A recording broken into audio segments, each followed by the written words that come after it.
एक मशहूर शेर है, बाहम बंधे हुए हैं कायनात के टुकड़े, एक फूल को जुम्बिश दोगे तो एक तारा कांप उठेगा। मध्य प्रदेश में आज तक के सबसे बड़े घोटाले को लेकर यही होता दिख रहा है। परिवहन विभाग में अरबों खरबों रुपए की धांधली की जांच में जो बातें सामने आ रही हैं, वो ये संकेत भी करती हैं कि इस दिशा में कानून का शिकंजा जितनी बार जुम्बिश लेगा, यानी सांस लेगा, उतनी ही बार एक एक कर कई लोग कांप उठेंगे। कई ऐसे भी जिनकी तुलना आज सितारों से होती है। जी हाँ, हम मशहूर और रसूखदार लोगों की बात कर रहे हैं। एक नई बात पता चली है, घोटाले के केंद्र में मौजूद फरार सौरभ शर्मा को उसके घर छापे से करीब 3 दिन पहले इसकी भनक लग गई थी। इसके तुरंत बाद उसने अपना मोबाइल फोन बंद किया और फिर देश से भाग गया। अब जाहिर है कि सिस्टम के अंदर से ही सौरभ को इस बात की टिप दी गई थी। इस तरह के संजीदा संकेत आयकर विभाग की जांच में सामने आ रहे हैं और जिस छापे की सूचना सौरभ को लीक किए जाने की बात हो रही है, वो छापा लोकायुक्त संगठन ने मारा था।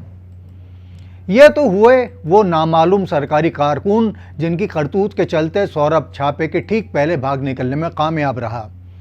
मगर एक सवाल और भी बड़ा है, वो ये कि वो कौन सी बड़ी मछलियां हैं जिन्होंने आयकर विभाग में सौरभ जैसे मगरमच्छ के लिए भरपूर चारे का बंदोबस्त किया और उसकी वहां नियुक्ति करवाई।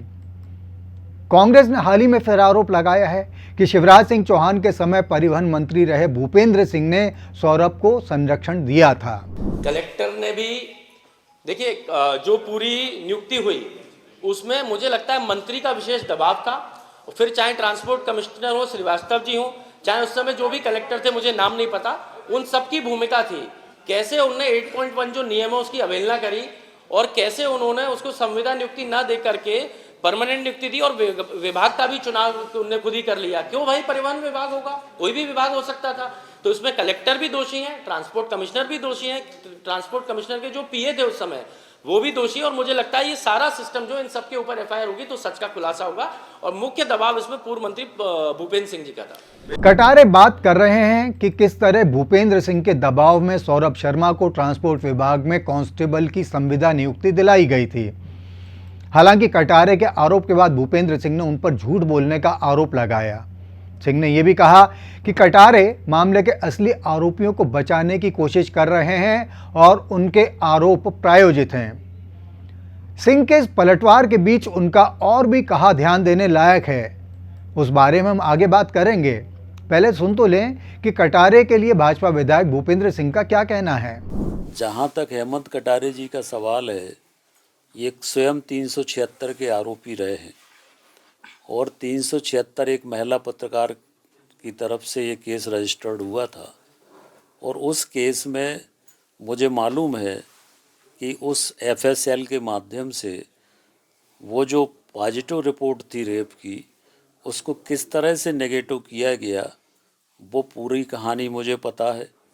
वो भी मैं सामने लाऊंगा कि कैसे वो नेगेटिव रिपोर्ट हुई। इसकी पुनः जांच के लिए भी मैं लिखूंगा। और हेमंत कटारे जी की भोपाल में आज अनेक प्रॉपर्टी हैं, अनेक संपत्ति हैं, ये कहाँ से आई?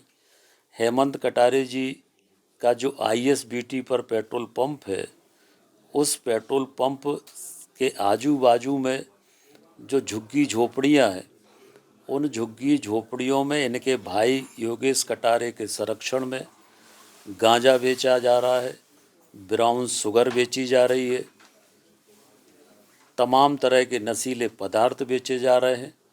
इनके खुद भाई के ऊपर, योगेश कटारे के ऊपर 35 आपराधिक प्रकरण है। तो ध्यान दिया आपने कि किस तरह भूपेंद्र सिंह ने कटारे के एक बहुचर्चित मामले का जिक्र कर उन पर पलटवार किया है। सिंह ने कांग्रेस नेता के इस मामले को फिर से खोलने की बात कर साफ कर दिया है कि वह अब भी चुप नहीं बैठेंगे। लेकिन अब ये सवाल भी चुप नहीं बैठेगा कि यदि भूपेंद्र सिंह को इस सारे मामले का पहले ही पता था तो अब तक वो क्यों इस पर चुप्पी साधे रहे, वो भी तब जबकि ये सारा घटनाक्रम उनके विरोधी पार्टी कांग्रेस के एक बड़े नेता से जुड़ा हुआ था।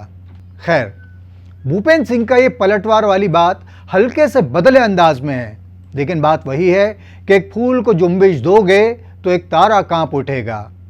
तो सौरभ शर्मा के खुलासे से कौन कौन कांप रहा है ये तो कांपने वाले ही जाने। लेकिन ये तय है कि इस मामले की जड़ में जाने पर कई दमदार बरगद भी भ्रष्टाचार से सनी दीमक वाली जड़ से जुड़े नजर आएंगे। हम फिर नजर आएंगे अपनी अगली प्रस्तुति में। अभी के लिए दीजिए विदा। अनादि टीवी मध्य प्रदेश देख रहे थे आप, बहुत आभार।